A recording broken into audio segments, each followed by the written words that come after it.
Hi, my name's Lacey. I'm a nurse at 1st District Health Unit. I'm here today to talk about measles. Seems like measles is a hot topic these days because of the outbreaks that are occurring in other parts of the country.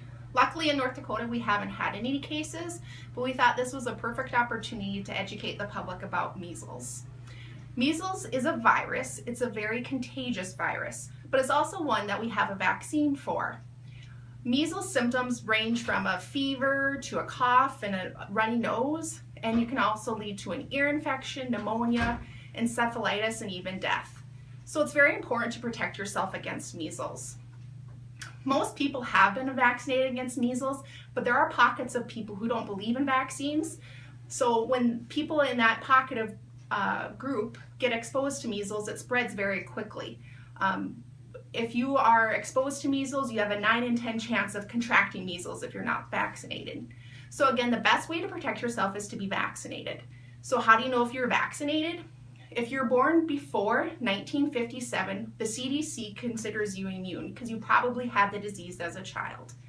So if you're born after 1957, we want to make sure that you've had at least one dose of the measles vaccine, and that could have been the single dose measles vaccine or the vaccine we use today called the MMR vaccine, which protects against measles, mumps, and rubella.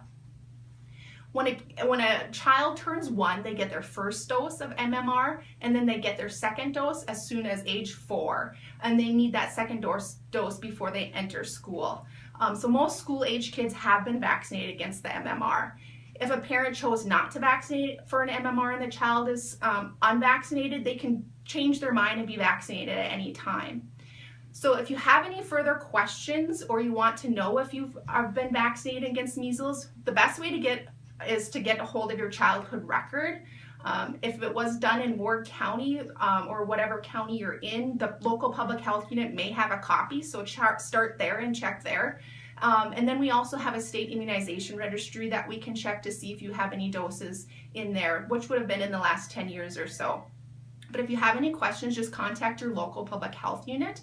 And the number here at the Minot office is 701-852-1376.